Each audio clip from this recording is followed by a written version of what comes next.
Oh, what the dying.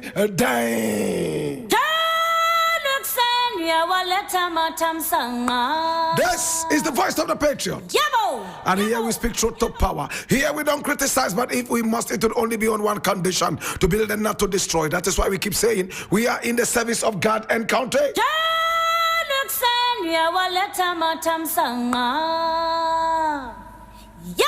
Now here we are not neutral. We have taken sides, the side of the truth. That is why we are affectionately called the headquarters of the truth.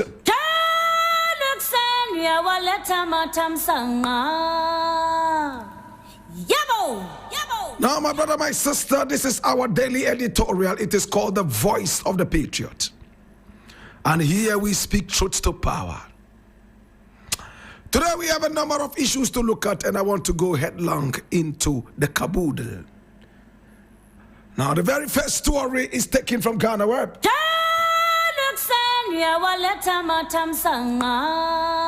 It says, and I read, Ken Ofori-Atta is not afraid of prosecution. Frank Davis hits back at OSP.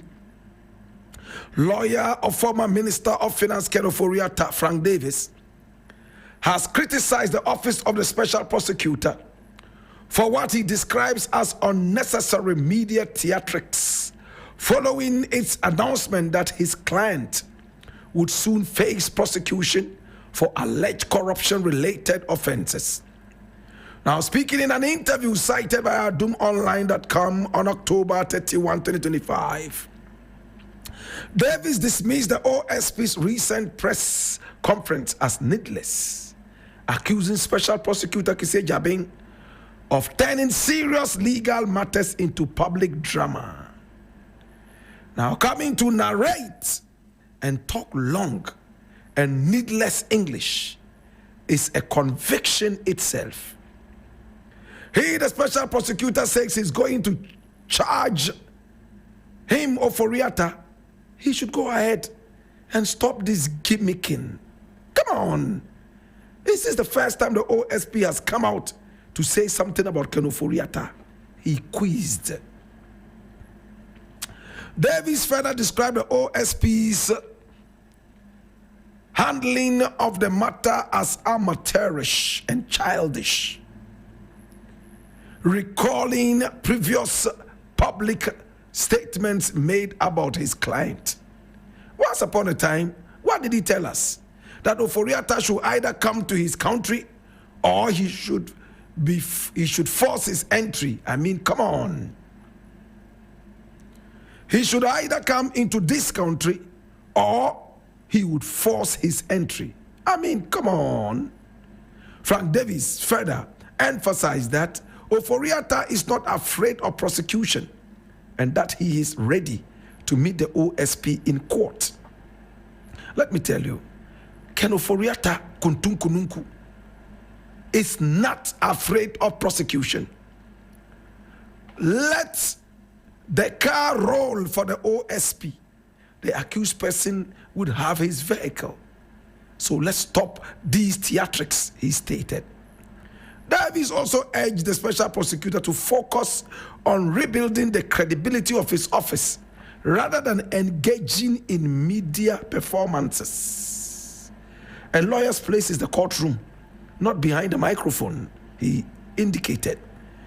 Now the comments come after the OSP disclosed that Ken Ofori-Atta and several former government officials will be charged by the end of November 2025 for alleging financial irregularities uncovered at the Ministry of Finance. Now, the Ghana Revenue Authority and Strategic Mobilization Ghana Limited are also part of this.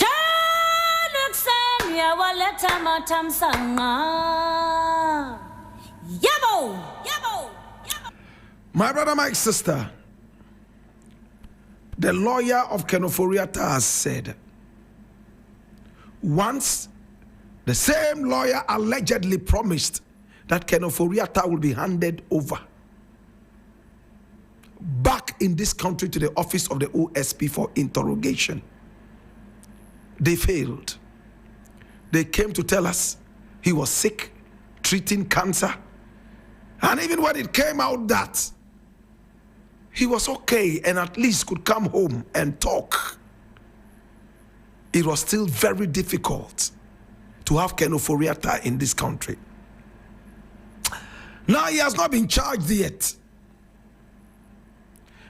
The OSP wanted to sit down and speak, interrogate and investigate this man, like the office does with all other people who have been accused. Get to the bottom of whatever it is, and if it is worth going to court, they go to court. It is not a done deal when somebody is interrogated by the office of the special prosecutor that they must go to court. No. After the interrogation, if it means that more evidence is needed, this person could walk until the evidence is picked up. But OSP did not get the opportunity to speak with Ken Ofori-Atta. When he was in this country, he was untouchable. The cousin of the president of the Republic of Ghana. The untouchables. They sat down and watched him leave this country. And now that he's basking in the glory of his American dream, they want to bring him back home. My brother, my sister. And now all you need to be able to sit and work in America is $1 million. And Trump will give you what he calls the red visa. It's supposed to legitimize your stay in America, your work in America. All you need is to invest in the American economy to the tune of $1 million American dollars. It used to be 5 million under Trump. Then all of a sudden he's changed it to 1 million. And only God knows how many people have taken advantage of this just to live the American dream. Is Ken Ofori-Atta doing that? We have all the details, but we shall keep this for now. My brother, my sister, this is what is happening now. He has not been charged yet because the OSP could not sit with him and conclude. Number two, the OSP's office accordingly discovered more rot under the SML, which is the parent company under which Ken Ofori-Atta is supposedly going to be hanged. Can I make myself clearer? The biggest charge, the biggest weapon that the office of the special prosecutor has to be able to nail down Ofori-Atta is the SML deal. As we were told yesterday, so much rot in the SML deal has hurt Ghana so much. People like Comrade Kwesi Pratt Jr. have made it clear from the beginning that the SML scandal is the mother of all scandals. Now, if Ken Ofori-Atta has been fingered in this, and it's now that we are hearing that he will be charged beginning tomorrow, November, probably till the end of November, there would be an official charge sheet slapped on this man. Now, the excuse of the OSP makes sense to me. The OSP says, you know what? Just as we were about to charge this guy, we discovered that there was much more rot in the SML thing. Remember, we did not have the advantage, the luxury of having to sit with Ken Ofori-Atta, former finance minister, and interrogate him, upon which we'll be able to build a better charge sheet. So we had to go headlong, like blind people, into the evidence. It makes sense to me. My brother, my sister, now there is evidence, much more than we had. And we have expanded the charge sheet in our minds and November, we shall charge him officially. Of course, the office of the special prosecutor is under pressure. Some people think that the office is pussyfooting. Some people think that the office is a useless office. And this lawyer here, Frank Davis, thinks that the integrity of the office has dwindled into oblivion. And for that matter, the OSP must start working to fix its house. My brother, my sister, what are we going to see if Ken Ofori-Atta hasn't done anything wrong and is truly unafraid of any prosecution, and he truly thinks that he has any integrity? If I were him, I will not even wait to be called or forced to be extradited into the country. The man that I am that I am. Even if it demands riding on horseback back to Ghana, I will do it. My brother, my sister, you want me to face you one-on-one, so you interrogate me or prosecute me, depending on what level you have reached. You can't intimidate me. I will come. If I know that I am right, if I know that I have nothing to hide, if I know that I am clean like the whistle, if I know that I am right at equity, let me show my clean hands. Doesn't it make sense, my brother? It is what it is. So, lawyer Frank Davis, yes, you have made some points. The office of the special prosecutor must try to fix its roof right now. What is this roof we are talking about? A lot of people are talking against the office of the special prosecutor. Many people think that the office is pussyfooting. Many people say that it is very, very extravagant. So much money is pumped in there. And the special prosecutor says, you know what? Yes, because fighting corruption is not cheap. My brother, my sister, this is what the office of the special prosecutor is saying. Fighting corruption is not cheap. If you are ready to fight corruption, make sure that you are ready to walk on the journey of good cash to pay. It is sad that to be able to catch the thieves, the corrupt ones, we have to spend an arm and a leg. That is why in our country, it is hard for the poor man to get justice. When you go to the prisons all over Ghana, 99.999% of all the inmates are poor. And it's not for a reason that is far-fetched. They couldn't find justice. They are poor. They can't pay an arm and a leg for justice. Not all of them are criminals. Not all of them are wrong. If anybody tells you that everybody in prison is culpable, is wrong, is a criminal, tell them that there's a rude awakening awaiting them now. There are a lot of innocent people in jail. Their only crime is that they couldn't pay for justice. So expensive. The rich man pays. He buys off the hands of justice so that these hands are shortened. They are no longer proverbially long, the long arms of the law to catch them. Not many people understand what I'm saying. Hallelujah. My brother, my sister, Ken Ofori-Atta, if you have nothing to hide, get the hell out of America.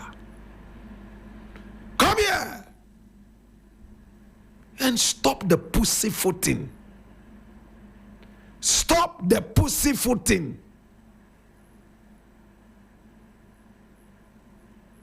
Stop the pussyfooting. Be responsible. You've been asked to come home and answer questions. You are hiding somewhere in the name of cancer treatment. Come home and answer. And you are there through your lawyers making so much noise. I think I am fed up with this noise.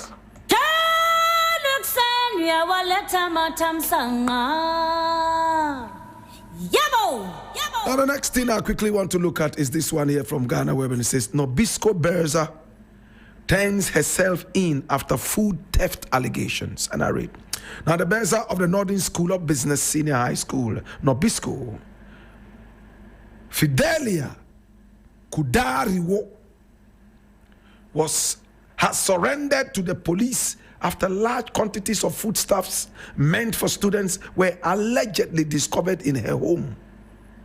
According to a myjoyonline.com report, on October 31, 2025, 9 bags of maize were intercepted in the school's minibus, reportedly being transported out of the stores when a team of volunteers apprehended 2 drivers, Alasan Suleimana and Osman Asma, on Thursday, October 30, 2025. The volunteers said they had been monitoring the school stores following tips from students that a syndicate had been moving food items out at night. When they spotted the minibus on Thursday, they reportedly intervened and uncovered the maize. Now, one of the drivers allegedly told the volunteers that the Berza had instructed him to deliver the food to their house. Acting on this information, the team visited the residence where they reportedly found additional quantities of foodstuffs. However, Kudariwo, who was said to have fled before their arrival, but later turned herself into the police. The headmaster of Nobisco, Alasan Dokurugu, said he was informed of the incident after returning from an engagement outside campus. He expressed disappointment, describing the alleged theft as a setback to the school's efforts to build a positive reputation. Dokurugu assured that the school administration will cooperate fully with investigations to uncover the truth behind the incident.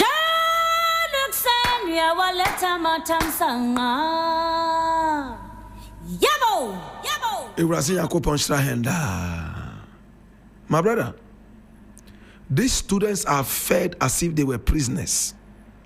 The kind of food they give to them, even pigs in Japan will not eat that. The kind of food they give to our children in the secondary schools, even worms in China will not eat that. They will loathe that and reject that with all the contempt it deserves. Can I go further? Yet all they are interested in is long hair and short hair. What a shame. Look how much theft is going on in our secondary schools. Look how much we are told of textbook shortages. Look how much we are told about dirty shenanigans, so primary, so foundational, happening in our secondary schools. Yet, minister is only interested in short hair and long hair. What a shame. I was in America the other day, and I went there to check out some of the schools. My brother, the food that they are fed with, they are fed like kings. In Japan, in Korea, in China, students are fed 4 times, sometimes 5 times. And when you look at the food they eat, it means that the country understands that these are the future leaders. They must nourish their brains, not their hair. They must nourish their brains. Yet here, you feed the children with chaff. A lot of the students do not eat from the dining hall because it is an arena for pigs. In China, in Korea, bring Chinese pigs into the secondary schools in Ghana and give them the food to eat. They will reject the food. Even worms will refuse to eat the food that Ghanaian school children are given. Why? We are hearing of NAFCO bosses in the past stealing. And all they did was to push the low grade to the little children whilst they built mansions. Is this a country that has a future? Tell me. Does it have a future? And the only debate we are hearing now is not about how textbooks must arrive on time, how school uniforms should arrive on time, how the dormitories should be made habitable to prevent our children from vagaries of the weather. You go to some of these schools, my brother, a mosquito is as huge as a butterfly. When a mosquito is coming, you will think that it is a drone with arms that are like tentacles. You don't care about the mosquitoes at Achimota school. You don't care about the bed bugs. You are busily debunking them. Are you crazy? You don't care what they eat. Bosses are stealing food. They don't care what the children eat. They don't care how many bed bugs are in their dormitories. Blood-sucking bed bugs. They suck the blood of these children. They can't even study in class. Weevils infest their beans and rice. The students are no more eating beans. They are eating weevils. They are eating insects in rice. At least school authorities will tell you that that is protein, weevils and insects. Yet, you come and the biggest debate about education now is long hair and short hair? Are you crazy, my brother? Nobisco, her teacher by her name, the Berza, she said, Nordna. Kudariwo is an ordinary name. Whether she is one or not, you know the amount of poverty in the area. You know how much students strive in order to eat something that is at least halfway balanced. Then you keep stealing, allegedly, loading them into your house, like we are seeing in the orphanages. People donate food, courtesy Anas Armiyao Anas. We got to realize that they were selling the food and pocketing the money in a lot of these orphanages. You don't fear God anymore. Munsro Yamibium. Munsro Yamibium. Hey! My brother, my sister, yet these are the most religious people on earth. Let Sunday come. They are the first in the church, dressed in white, speaking tongues, my brother, my sister, that only they and their thieving partners understand. Hallelujah. They carry the children's food to the church and donate for them to be prayed for, stolen food. NAFCO bosses allegedly steal money and run to Mecca and pray to Allah. Stolen money. What is wrong with you, my brethren? Are we okay? Do you fear God? Or you don't care? Well, I am glad that she has been apprehended. But in our country, soon we will forget about this woman. She would stand for MP and win. and continue to steal. We will make news about her stealing.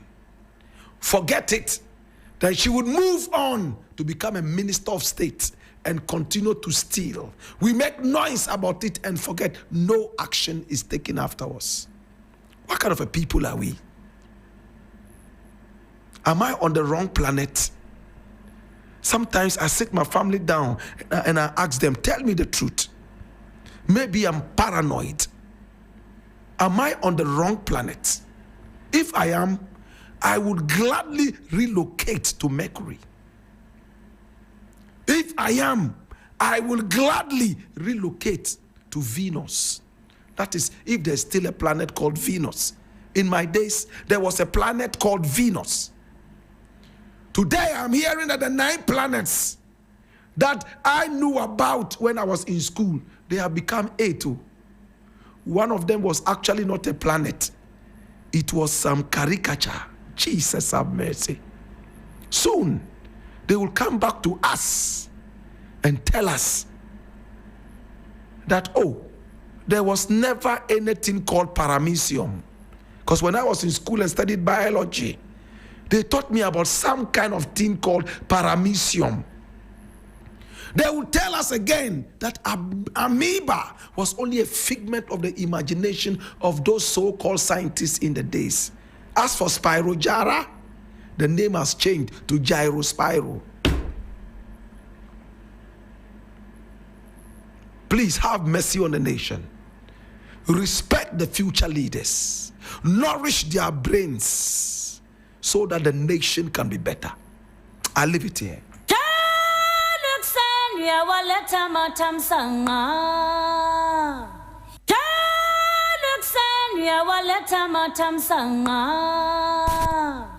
Yabo!